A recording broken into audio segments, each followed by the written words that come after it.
रोजगार आणि स्वयंरोजगारासाठी परिपूर्ण व्यक्तिमत्व घडवणारे शैक्षणिक संकुल संत गजानन महाराज शिक्षण समूह। इंजिनिअरिंग, पॉलिटेक्निक, फार्मसी, पॅरामेडिकल आणि नर्सिंगसाठी प्रवेश सुरू। चंदगड, आजरा, गडिंग्लज परिसरातील सर्व सोयी सुविधांनी युक्त संत गजानन महाराज शिक्षण समूह, महागाव, तालुका गडिंग्लज, जिल्हा कोल्हापूर। संपर्क 98 500 37 399। दोस्तों, मेरे से पहले तमाम स्पीकर्स ने पूरे मंच को संबोधित किया है और सबसे मजेदार बात तो इस रैली की अध्यक्षता कर रहे हमारे अध्यक्ष जी ने कहा कि अध्यक्ष इसलिए बना देते हैं ताकि ज्यादा भाषण न देना पड़े। तो मैं अनावश्यक जो है, आप तमाम लोग बहुत देर से बैठे हुए हैं। सद्भावना दौर थोड़ी देर से शुरू हुई और तब से लेकर के यह जो सभा हो रही है इसमें बहुत देर से आप लोग बैठे हुए हैं। तो मैं आपका वक्त अनावश्यक बर्बाद नहीं करना चाहता हूं, लेकिन जब हमारे माथे पर ये कोल्हापुरी फेटा बंधा जा रहा था तो मुझे एक बात याद आ रही थी। हम हमारे नेता आदरणीय राहुल गांधी जी के साथ कन्याकुमारी से कश्मीर की ओर भारत जोड़ो यात्रा में चल रहे थे। बिल्कुल सुबह सुबह की बात है। हिंगोली के पास हमने देखा कि कोल्हापुरी फेटा बांधे हुए हजारों लोग सड़कों के किनारे खड़े हैं और वहां पे हमारी मुलाकात हुई राहुल भाई से और बंटी पाटिल से। मैं इनको सतीश पाटिल नहीं बोलूंगा, मैं इनको बंटी पाटिल ही बोलूंगा, क्योंकि जनता जो नाम आपको दे दे, जनता जिस नाम से आपको पहचानने लगे, फिर आपका नाम वही हो जाता है। तो ये दोनों लोग मुझे हिंगोली के पास मिले और आप जानते हैं कि बिल्कुल वो महाराष्ट्र का एक कोना है। तो मेरे मन में ये सवाल आया कि ये हजारों लोग आए कहां से हैं, क्योंकि आसपास जो है कोई बस्ती नहीं थी। जहां कोल्हापुर के पीएन पाटिल साहब जानते हैं, हजारों लोग लाइन लगा करके खड़े थे।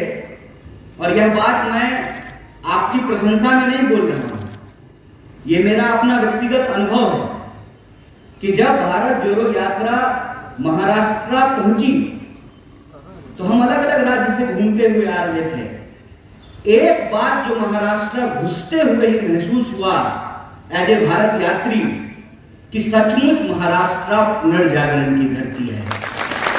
सचमुच महाराष्ट्र वो भूमि है कि जो आज सोचता है पूरा देश उसका अनुसरण करता है। महाराष्ट्र वो भूमि, इतना अनुशासन।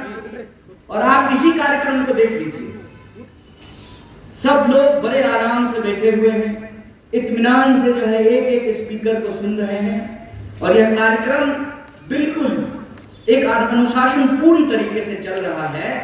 ये महाराष्ट्र की पहचान है, ये संत तुकाराम की पहचान है, ये साहू जी महाराज की पहचान है, ये छत्रपति शिवाजी महाराज की पहचान है, ये डॉक्टर बाबा साहब भीमराव अम्बेडकर की पहचान है, ये पहचान फुले की पहचान है। यह जो संतों की भूमि है महाराष्ट्र, यह जो आंदोलनकारियों की भूमि है महाराष्ट्र, यह अपने आप में पूरे देश में एक अलग पहचान देती है आपको। तो उसी अलग पहचान के साथ कोल्हापुरी फेटे बांधे हुए हजारों लोग सड़कों के किनारे खड़े थे। तो मेरे मन में एक कौतूहलता बस सवाल आया कि ये लोग आए कहां से हैं। हमारी मुलाकात हुई राहुल भाई से और बंटी पाटिल जी से। इन्होंने कहा कि ये हमारे कोल्हापुर के लोग हैं, ये समता भूमि के लोग हैं, ये साहू जी महाराज की भूमि से चल करके आपकी भारत जोड़ो यात्रा में शामिल होने के लिए आए हैं। थोड़ी दूर हम इनके साथ चले, हमारी बातचीत हुई और उन्होंने हमको कहा कि आप कोल्हापुर आइए।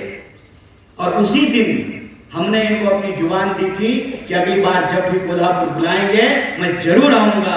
तो ये सब तमाम लोग जो मंच पर बैठे हुए हैं, पीएन पाटिल साहब, बंटिल पाटिल साहब, बाला साहब शिवारकर जी, उल्लास पवार जी, ऋतुराज पाटिल जी हमारे आमदार हैं, राजू अवाले जी, बीबी पाटिल जी, जयंत असगांवकर जी, राहुल पाटिल जी और राजेश पाटिल जी और आप तमाम जो लोग इस कार्यक्रम को कवर कर रहे हैं हमारे मीडिया के साथी, जो सुरक्षा प्रदान कर रहे हैं हमारे पुलिसकर्मी, और एक एक व्यक्ति जो इस कार्यक्रम का हिस्सा है, जो सद्भावना दौड़ में शामिल हुए हैं, जो शेतकरी मेले में शामिल हुए हैं, आप तमाम लोगों को दिल की गहराइयों से आभार प्रस्तुत करता हूं, आपको धन्यवाद देता हूं कि आप एक बार पुनः हमको कोल्हापुर की महान धरती पर आने का अवसर प्रदान किए हैं। इसके लिए मैं आपको कोटि कोटि धन्यवाद करता हूं। दोस्तों, मेरे लिए बड़े गर्व की बात है कि मैं यहाँ पिछली बार जब आया था तो गोविंद पानसारे जी की याद में एक लेक्चर सीरीज की शुरुआत की गई और बतौर स्पीकर मैं उस लेक्चर सीरीज में शामिल होने के लिए आया था। और आज मैं भारतीय राष्ट्रीय कांग्रेस का सदस्य हूं, भारतीय राष्ट्रीय कांग्रेस का एक आम कार्यकर्ता हूं, भारतीय राष्ट्रीय कांग्रेस का एक साधारण सदस्य होने के नाते यहां पर आपके बीच मौजूद हूं। और ऐसा मुझे महसूस हो रहा है जैसे प्रयागराज में गंगा यमुना सरस्वती मिलकर के संगम का निर्माण करती है, उसी तरीके से आंदोलनकारियों, शेतकरियों और जो भारतीय राष्ट्रीय कांग्रेस के एक एक कार्यकर्ता हैं, उनके मिलने से एक संगम का निर्माण हो रहा है। और हमको देश में इस संगम को आगे बढ़ाते हुए परिवर्तन की एक नई दास्तान लिखनी है। और परिवर्तन की वो आवाज अगर हम इस देश में देखना चाहते हैं तो हम राजीव गांधी जी का नाम स्मरण करने से अपने आप को चूक नहीं सकते हैं। जब मैं परिवर्तन की भाषा बोलता हूं तो हमारे लिए ये महज एक औपचारिकता नहीं है। मैं विशेष रूप से धन्यवाद देना चाहता हूं हमारे नेता पीएन पाटिल साहब का कि लगातार 30 साल से वो जो सद्भावना दौड़ की मसाल है, वो मसाल ये हर साल जलाते हैं। हम भारत रत्न पूर्व प्रधानमंत्री राजीव जी को ये याद करते हैं। लेकिन इस याद करने का क्या मतलब है?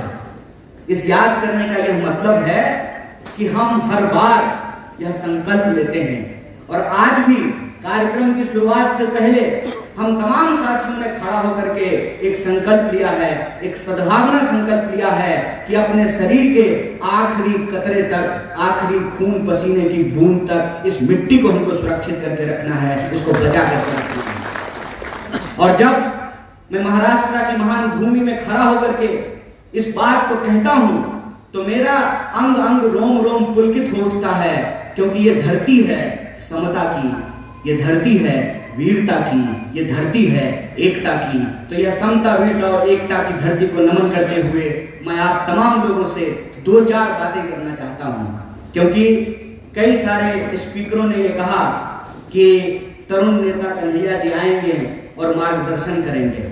मैं बड़ी ईमानदारी से आपको यह बात कह देना चाहता हूं कि महाराष्ट्र आकर के मुझे कम से कम यह आत्मविश्वास तो नहीं है कि मैं पुनर्जागरण की धरती के लोगों का मार्गदर्शन करूं। मैं आपका मार्गदर्शन करने नहीं आया हूं, आपका अनुशासन और आपका मार्गदर्शन प्राप्त करने के लिए आया हूं। यह बात मैं आपको स्पष्ट कर देना चाहता हूं। लेकिन देश की जो परिस्थिति है, जो मौजूदा स्थिति है, उसमें हमारी और आपकी एकता की जरूरत है। थोड़ा सा समता का विचार और थोड़ी सी आपकी वीरता और हमारी और आपकी एकता इस देश में परिवर्तन की नई इबादत लिख सकता है। इसीलिए जो हमारे मन की बात है, वो मन की बात आपके जो मन में है वो बिल्कुल एक सा है। क्योंकि हमारा यह मानना है कि हम देश के किसी भी इलाके में रह रहे हैं, चाहे उत्तर में रह रहे हो या दक्षिण में, पूर्व में रह रहे हो या पश्चिम में, हमारा पूरा देश आज विभिन्न तरह की समस्याओं से घिरा हुआ है। अगर इन समस्याओं से हम निजात पाना चाहते हैं तो हमारे और आपके बीच में संवाद होना बहुत जरूरी है। और उसी संवाद के सिलसिले में मैं 2-4 बातें आपसे करना चाहता हूं। मैं मार्गदर्शन करने के लिए आपका नहीं आया हूं, आपसे मार्गदर्शन प्राप्त करने के लिए आया हूं। आप सब लोग रोज न्यूज देखते होंगे, आपके व्हाट्सएप पे रोज कोई ना कोई मैसेज आता होगा। यहाँ नौजवान से बैठा हुआ है, क्या व्हाट्सएप पे कभी मैसेज आया है कि नेहरू जी मुसलमान हैं? आया है कि नहीं आया है? आया है ना? यहाँ जितने लोग बैठे हुए हैं, कोई ऐसा व्यक्ति नहीं है जिसको कांग्रेस पार्टी के बारे में, नेहरू जी के बारे में, गांधी जी के बारे में, हमारे नेता राहुल गांधी के बारे में मिस इन्फॉर्मेशन नहीं आया है। कोई ऐसा व्यक्ति नहीं है। तो मैं यहां इतिहास की एक घटना आपके सामने रखना चाहता हूं। जब लोदियों का शासन था दिल्ली में तो बाबर तोप लेकर के आया था। तकनीक नई थी और उस नई तकनीक के बदौलत बाबर ने लोदियों को हरा दिया और मुगल राज की स्थापना हो गई। मुगल का राज चलने लगा और बाद में जितने भी मुगल शासक हुए वो यहीं पर रहे, यहीं पे उन्होंने शादियां की और उनके बाल बच्चे जो है वो राज करने लगे। फिर अंग्रेज बंदूक लेकर के आए, मुगलों के राज को समाप्त किया और अंग्रेजों की राज जो है वो स्थापित हो गई। 200 साल तक अंग्रेजों का राज रहा हमारे ऊपर। और जब मैं पुनर्जागरण की धरती कहता हूं तो पुनर्जागरण की धरती कहने का क्या मतलब है? पुनर्जागरण की शुरुआत ईस्ट में बंगाल से हुआ और वेस्ट में महाराष्ट्र से हुआ था। इसीलिए जब आप स्वतंत्रता आंदोलन के इतिहास को देखेंगे तो सबसे ज्यादा बंगाल और महाराष्ट्र के लोग इस देश की आजादी के लिए कुर्बान होने वाले लोग आपको मिलेंगे। तो फिर अंग्रेजों को उस राज को कौन सी तकनीक से समाप्त किया गया? गांधी जी के हाथ में बंदूक तो नहीं था। और आप ये जान लीजिए, शहीद आजम भगत सिंह ने भी यह कहा कि क्रांति जो होती है, इनकलाब जो होता है, वो बम और पिस्तौल से नहीं आता है। कई बार हमारे जो नौजवान साथी हैं उनके व्हाट्सएप पे ये भी मैसेज आता है कि जब शहीद आजम भगत सिंह को फांसी, कई बार आप लोगों के सामने ये मैसेज आया होगा कि शहीद आजम भगत सिंह को फांसी हो रही थी और गांधी जी ने कुछ नहीं किया। ये तमाम जो चीज है इसको हमको समझना पड़ेगा। जबकि शहीद आजम भगत सिंह कह रहे हैं कि बम और पिस्तौल इनकलाब नहीं लाता है। बम का दर्शन भगवती चरण बोहरा ने लिखा था, शहीद आजम भगत सिंह ने नहीं लिखा था। तो वो कौन सी ऐसी ताकत थी जो अंग्रेजों के 200 साल के राज को समाप्त किया? उस ताकत का नाम क्या था? उस ताकत का नाम था सत्य। इस बात को याद रखिएगा। और सत्य की ताकत से भारतीय राष्ट्रीय कांग्रेस इस देश के आम लोगों को इकट्ठा करती है। चंपारण जब गांधी गए थे तो किसानों का आंदोलन लड़ने के लिए गए थे। महिलाओं को जब इकट्ठा किया पिकेटिंग आंदोलन के लिए, शराबबंदी के लिए, तो महिलाएं आंदोलन कर रही थी, आदिवासी आंदोलन कर रहे थे, दलित आंदोलन कर रहे थे, शेतकरी आंदोलन कर रहे थे, कामगारों का आंदोलन हो रहा था। और तमाम आंदोलनों को इकट्ठा करके महात्मा गांधी ने, जो अंग्रेजों के हाथ में बंदूक थी, बड़े बड़े जंगी जहाज थे, सत्य की ताकत से उसको परास्त कर दिया और 15 अगस्त 1947 को इस देश को आजादी मिल गई।